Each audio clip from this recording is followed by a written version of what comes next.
Excelente. Amén. Gloria a Dios. Qué bueno que venimos. Vamos a abrir nuestras Biblias, hermanos. Vamos a ver una perspectiva diferente a la de ayer acerca de Jesús.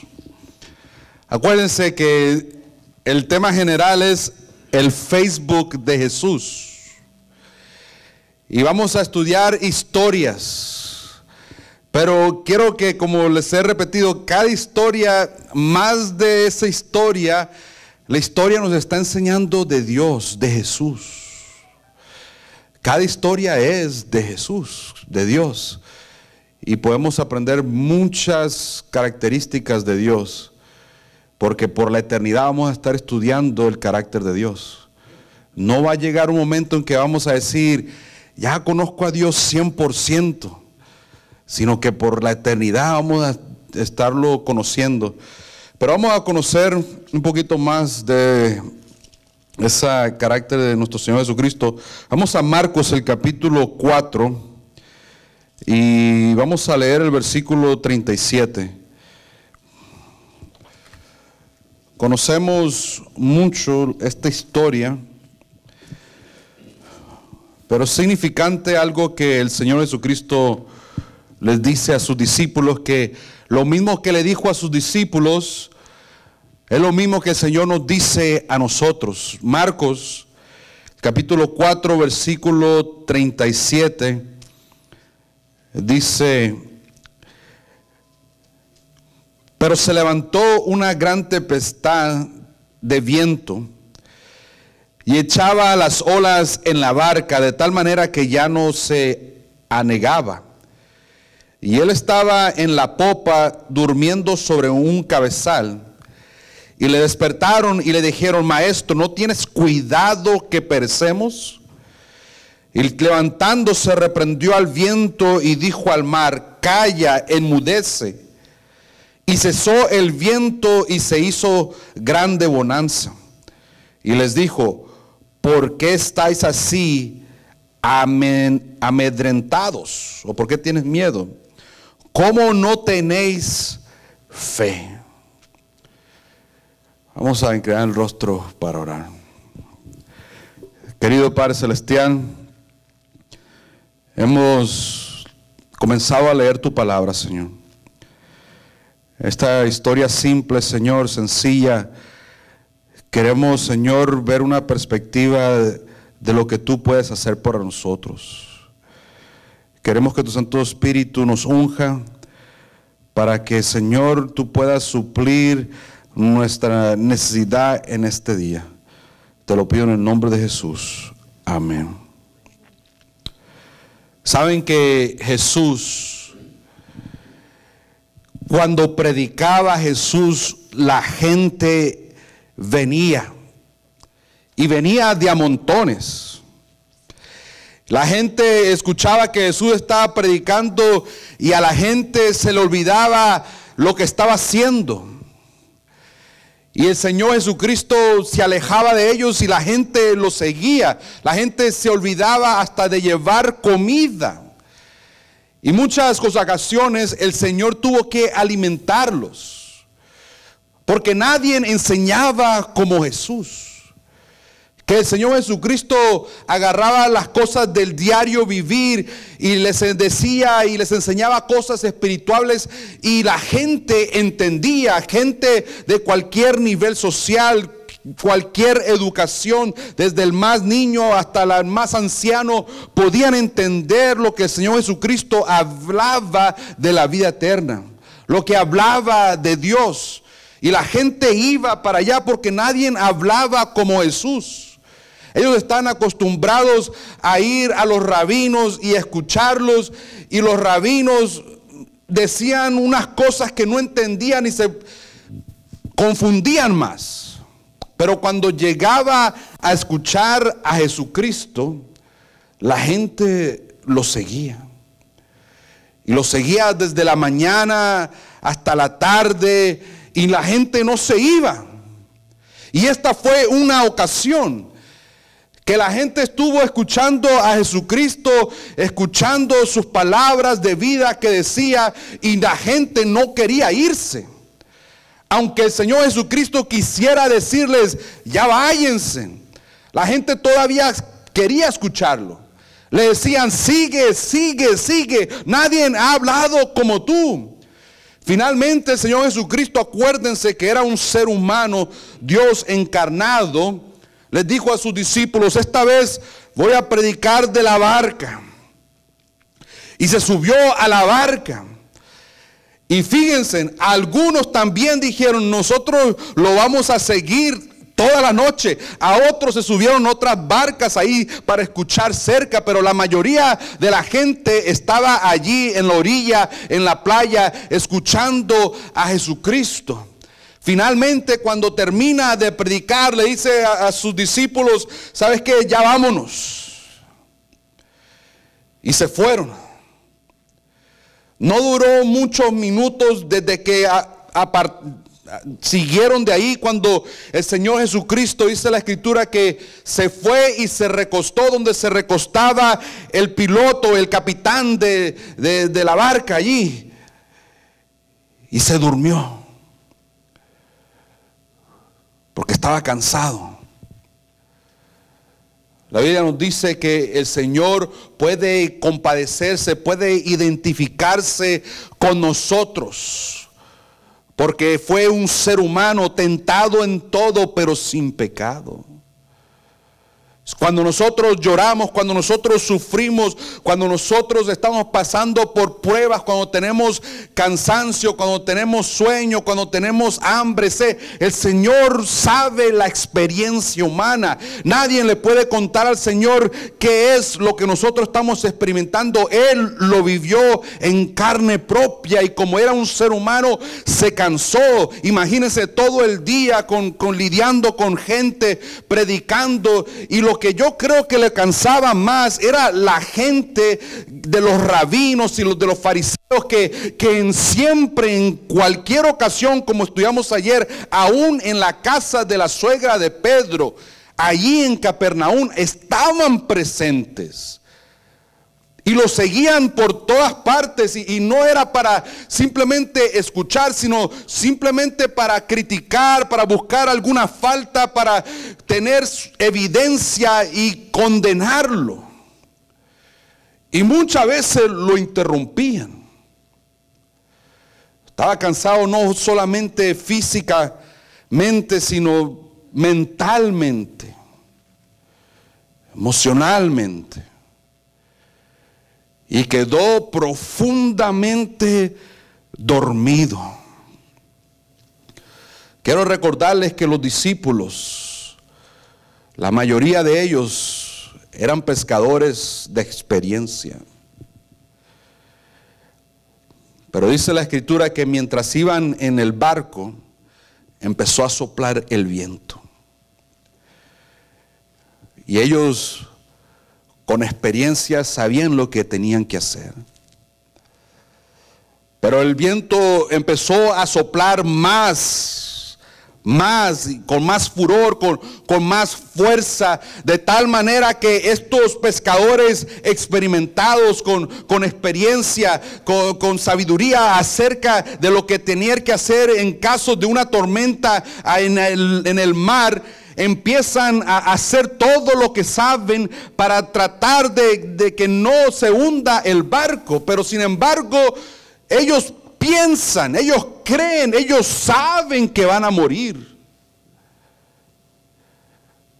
Y se acuerdan de Jesús. Qué lástima que el ser humano siempre, a lo último, se acuerda de Jesús. El ser humano siempre busca de tratar de solucionar sus propios problemas aparte de Jesús. Trata de arreglar sus propias cosas aparte de Jesús. Y se le olvida que el único que puede resolver los problemas, que el único que los puede arreglar es Jesús. Se les olvidó que Jesús estaba con ellos, y ellos se ven en una situación que ellos saben que van a morir. Y van y lo despiertan, dice la escritura, y le dicen: maestro, ¿no te preocupas que perecemos? ¿Qué tipo de pregunta es esa? ¿Se preocupa el Señor por nosotros? ¿Cuántos dicen amén? Amén. La Biblia nos dice que el Señor se preocupa por nosotros, que aún el número de nuestros cabellos están contados. Y si alimenta a las aves, ¿cuánto más no se va a preocupar por nosotros, que somos seres humanos? Pero sin embargo, este es el clamor humano. Porque cuando entramos por tormentas en la vida, cuando entramos por situaciones difíciles, situaciones que están fuera de nuestro alcance, que nos sentimos impotentes, nos viene la pregunta, la misma pregunta de los discípulos: Señor, ¿no te preocupas? ¿No te compadeces de nosotros que estamos a padecer? Y la respuesta es que sí. Pero lo que me quiero enfocar en esta noche fue lo que Jesús les dijo. Jesús les dice: ¿por qué tienes miedo? ¿Por qué no tienes fe? Señor sabía que el miedo nos aparta de Él. El miedo es algo extraño en la experiencia humana. Es algo que antes del pecado no sabíamos nada. Pero después del pecado fue algo real en nuestras vidas. Y quiero que me acompañen para que podamos leer lo que nos dice la Biblia en Génesis, el capítulo 3, para que nosotros podamos ver desde ahí cuándo es que comenzó el miedo, porque ese es el enfoque de esta noche. El Señor nos dice: ¿por qué tienes miedo? ¿Por qué no tienes fe? El miedo llega a ser real en la experiencia humana cuando se rompió esa relación con Dios. Fíjense, Génesis el capítulo 3, el versículo 8, cuando Adán y Eva pecan, dice que el versículo 8, que oyeron la voz de Dios que paseaba en el huerto, y el hombre y su mujer se escondieron de la presencia de Jehová entre los árboles del huerto. Versículo 9, mas Jehová Dios llamó al hombre y le dijo: ¿dónde estás tú? Y él respondió: oí tu voz en el huerto y tuve ¿qué? Miedo, porque estaba desnudo y me escondí. El miedo es peligroso. El miedo me hace sentir, nos hace tener miedo de Dios y de sus intenciones hacia nosotros. El miedo, está diciendo aquí el Señor, que es un fruto del pecado. Es pecado. Se van y se esconden de Dios. Tenían dudas de las intenciones de Dios hacia ellos. Porque ya habían pecado. ¿Cómo iban a dudar de ese Dios amor que proveyó todo para ellos? Versículo 11 dice: y Dios le dijo: ¿quién te enseñó que estabas desnudo? ¿Has comido del árbol de que yo te mandé no comieses? Y el hombre respondió: la mujer que me diste por compañera me dio del árbol y yo comí. No solamente el miedo te hace pensar mal de Dios, sino también te paraliza, te cega, no razonas. Y aparte de eso va hasta más allá, porque el miedo hasta te hace rebajar a otros. Y en este caso, cuando Eva necesitaba más que Adán estuviera a su lado, que la defendiera, que la protegiera, la rebaja, la insulta. Porque el miedo divide y rebaja. Dice el versículo 13, entonces Jehová Dios dijo a la mujer, ¿qué es lo que has hecho? Y dijo la mujer, la serpiente me engañó y comí.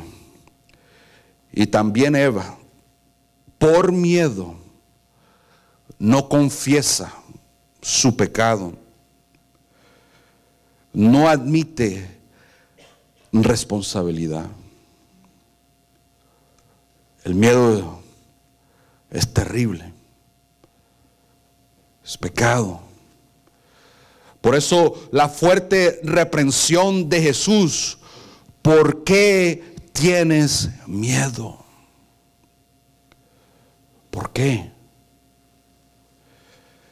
Fíjense, vamos a Génesis, ahí mismo capítulo 3, versículo 16. Para que nosotros podamos entender que sí, ahora la experiencia humana después del pecado pueda hacer que en aquellos que no tienen fe pueda causar miedo. Que antes del pecado no existía. Pero el Señor de antemano nos va a decir esto, el versículo 16, consecuencias del pecado. Dice que a la mujer le dijo que iba a multiplicar los dolores en sus preñeces. Y con dolor darás luz a los hijos y tu deseo será para tu marido y él se ensoñará de ti. El versículo 17, al hombre le dice, por cuanto obedeciste la voz de tu mujer y comiste el árbol, no comerás de él. Maldita será la tierra por tu causa, con dolor comerás de ellas todos los días de tu vida. El Señor le dice de antemano, de aquí en adelante, la vida va a ser dura. La tierra va a ser maldecida.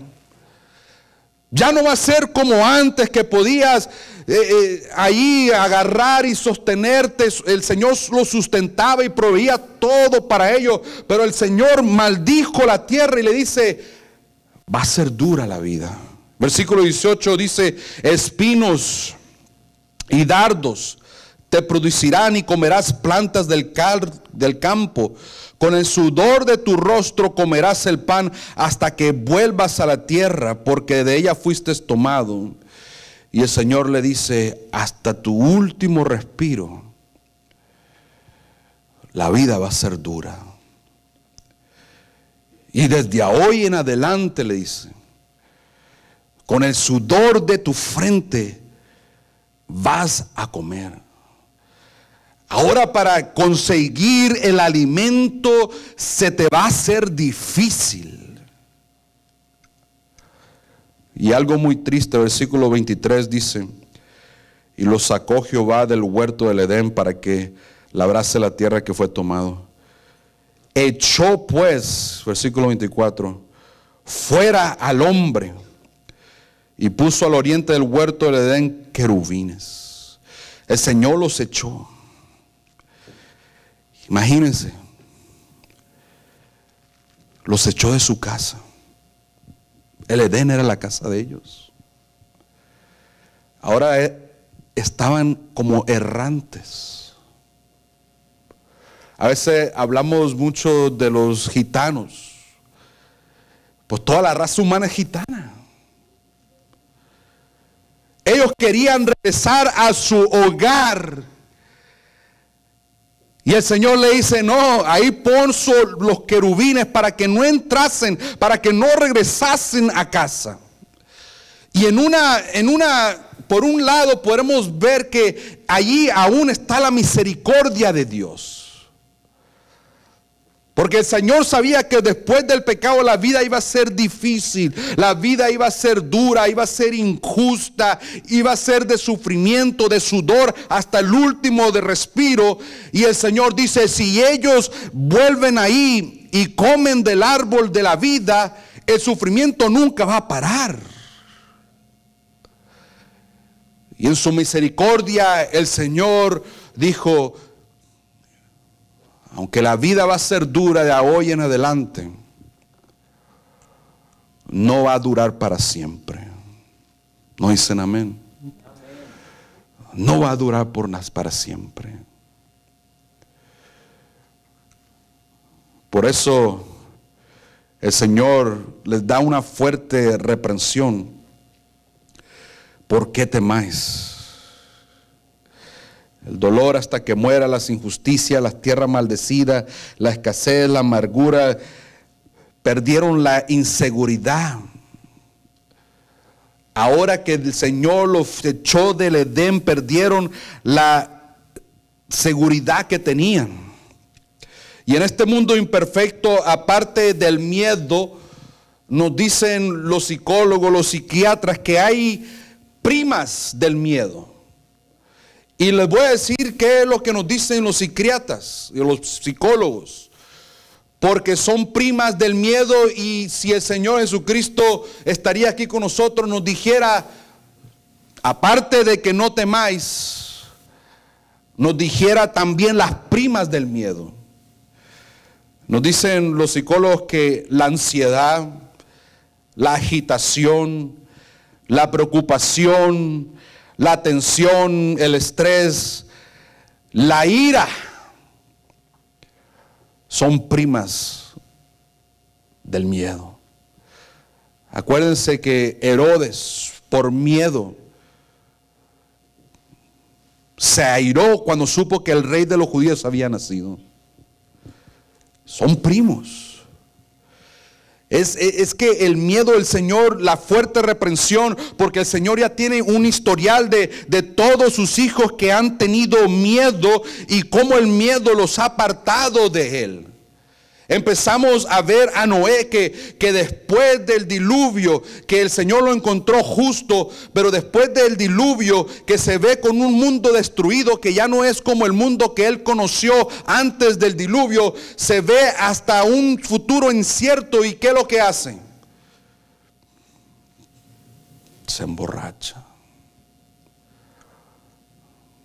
Tuvo miedo. Vemos a Abraham, que por miedo a gente desconocida le dice a su esposa, miente, echa mentira. Y eso era tremendo, tremendo, que el Señor no permitió, aunque él echó mentiras, él dijo, no vayas a tocar a esa mujer. No, iba a destruir el plan de Dios. ¿Por qué? Por miedo, por miedo. Vemos a la mujer de Lot que por miedo a dejar todas las cosas materiales, volteó para atrás y se volvió una estatua de sal. Moisés, por miedo de perder su estatus como el siguiente al reinado, ¿qué pasa? Esconde su homicidio.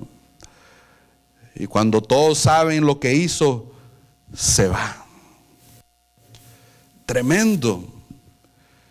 David, por miedo a ser expuesto, lo que ha hecho a escondidas, no solamente adulteró, que lo hizo a escondidas, sino que para que no fuera expuesto va y comete homicidio.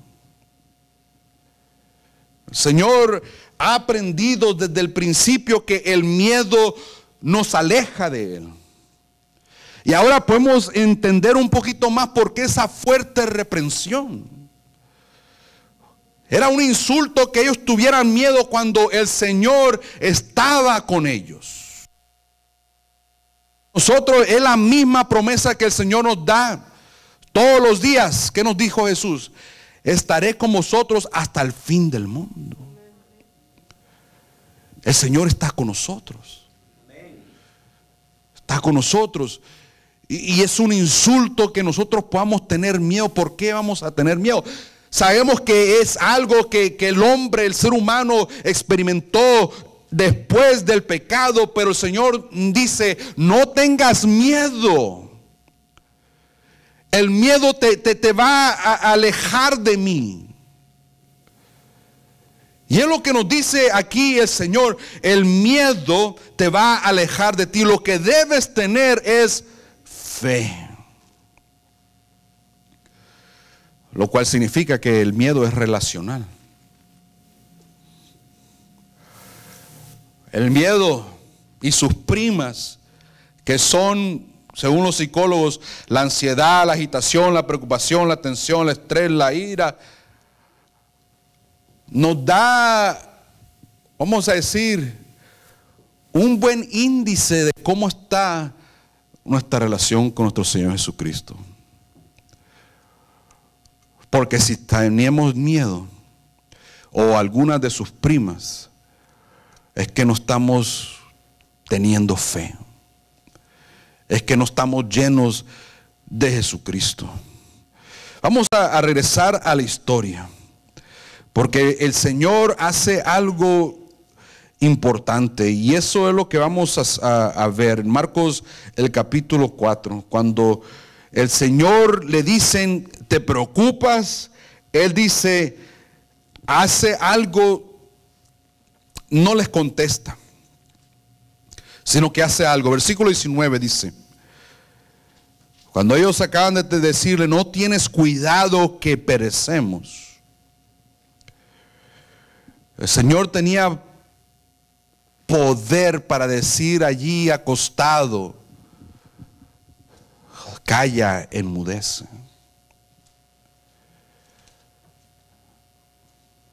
Pero es significante que aquí la Biblia nos dice que se levantó y reprendió al viento. Y es significante eso porque para la mente hebrea significa algo importante. Y pónganse a pensar en un barco donde se está moviendo de aquí para allá y tan fuerte que pescadores experimentados saben que van a morir. Imagínate qué tan difícil es para Jesús de levantarse cuando está acostado. Pero él tenía que levantarse. Tenía que levantarse porque era algo significante para ellos. Porque cuando te va mal en la vida, cuando la gente, la vida y las circunstancias son injustas, tú necesitas un abogado. ¿Y qué hace el abogado cuando te están acusando y cuando te están mandando y condenando cosas que son injustas? ¿Qué hace el abogado? Se levanta, se pone de pie. Y ellos entendieron eso. Se levantó, ¿para qué? Para defenderlos. Y el Señor se levanta por ti en los cielos.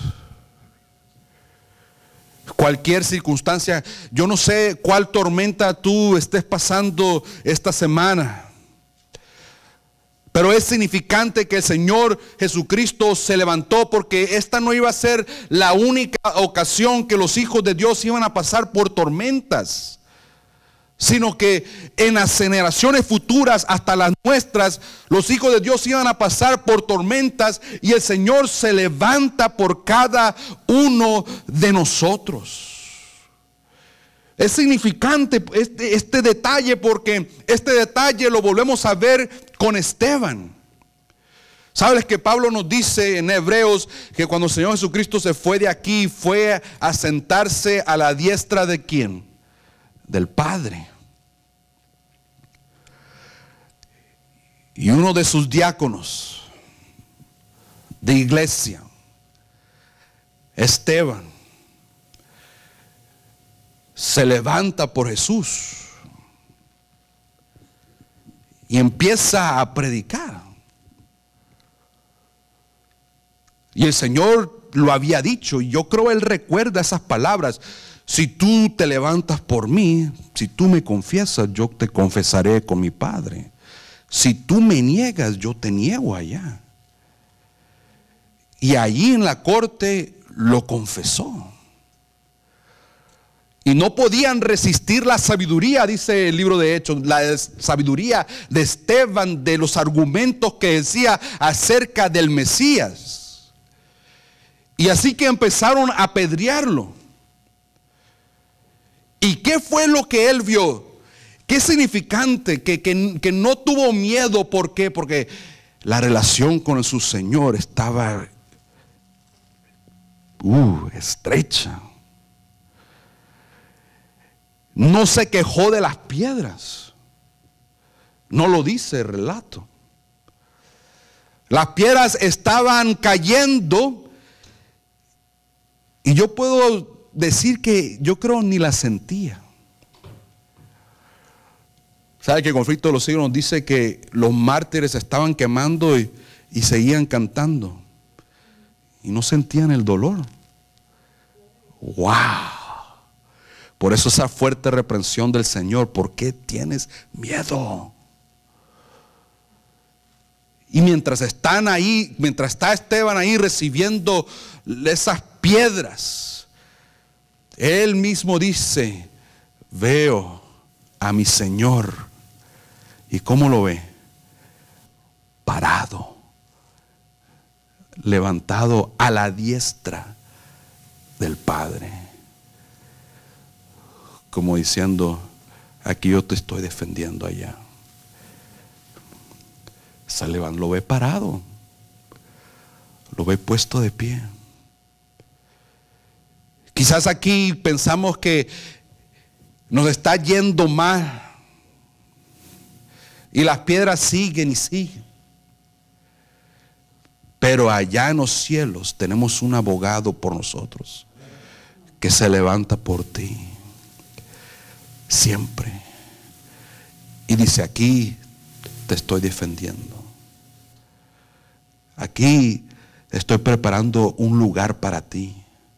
Por eso el Señor Jesucristo nos dio la promesa de San Juan en el capítulo 14 del 1 al 3.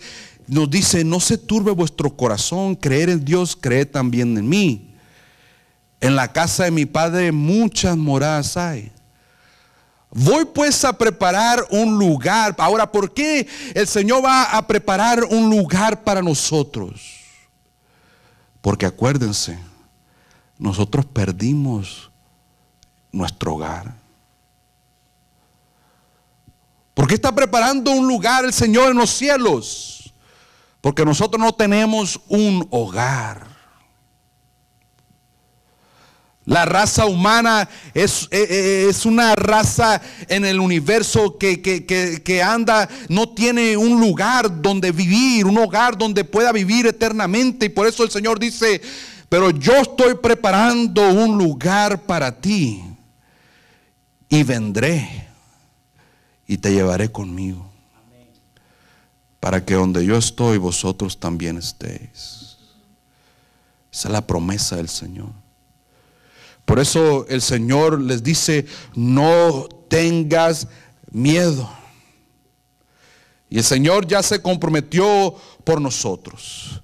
Significante también que Daniel 12:1 dice que en aquel tiempo, ¿qué va a pasar?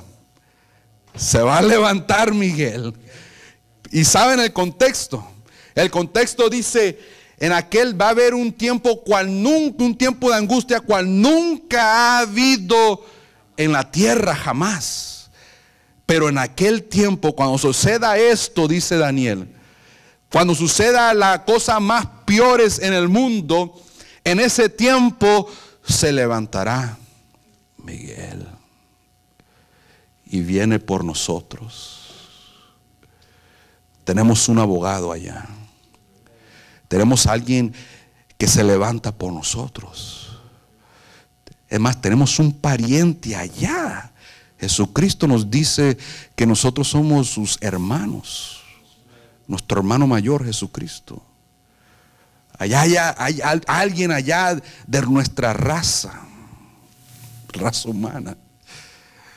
Alguien que se levanta por nosotros, y por eso el Señor Jesucristo nos dice: todos los días voy a estar con ustedes hasta el fin del mundo.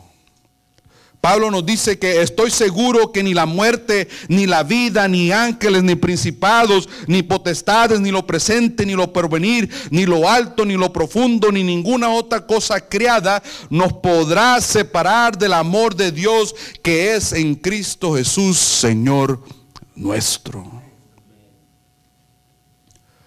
Nada nos va a separar de Dios. Él se va a levantar y va a venir por nosotros. Pero quiero que entendamos que el Señor Jesucristo siempre está con nosotros. Me acuerdo que la primera vez que llevé a mi hijo mayor al carrusel de caballitos, tenía un año. Lo habíamos llevado a los juegos, habíamos pasado casi todo el día ahí en los juegos. Finalmente le dije a mi esposa: antes de irnos voy a llevarlo al carrusel de caballitos. Y me dice: no, está muy chiquito, apenas tiene un año.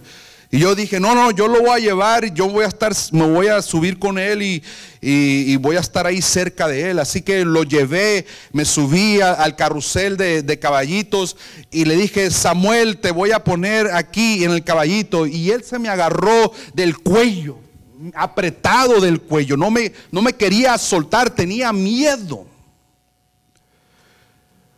Y le decía a Samuel: fíjate, te voy a poner aquí en el caballito, yo voy a estar contigo aquí. Y no quería. Finalmente pues usé mi fuerza porque quería que él tuviera esa experiencia. Y lo puse en el caballito y agarré sus manitas y le puse sobre el tubo que está ahí con el caballito. Y le dije: mira, agárrate bien del tubo. Y le expliqué todo, le dije: mira, ahorita va a comenzar el carrusel a dar vueltas y el caballito va a ir para arriba y para abajo, para arriba y para abajo. Va a dar vueltas, va a terminar el carrusel y luego ya te vienes conmigo para irnos a casa. Y no sé si me está entendiendo. Pues tenía un año, pero le estaba explicando todo eso. Y él ahí temblando y temblando le decía: Samuel, aquí estoy contigo. Y sus manitas ahí agarradas del tubo. Y le decía: no te preocupes, hijo, aquí, fíjate mis manos, aquí están, al lado tuyo, no vas a caer. Si te caes, yo aquí estoy para agarrarte. Si para este lado también tengo mi mano aquí. Fíjate en mis manos, no te vas a caer, pero agárrate bien del tubo. Y él estaba agarrado así del tubo, bien fuerte, bien fuerte. Y empezó el ride. Y empezó a dar vuelta e iba para arriba y para abajo. Y él temblando, pero agarrado del tubo y mirando mis manos. Y allí, porque yo estaba atrás de él, lo único que miraba eran mis manos. Y ahí agarrado el tubo. Y cuando iba para arriba, y luego para abajo, finalmente se terminó. Agarré sus manitas y lo cargué y se apretó otra vez del cuello. Y nos fuimos para casa. No me puedo imaginar a Adán y Eva.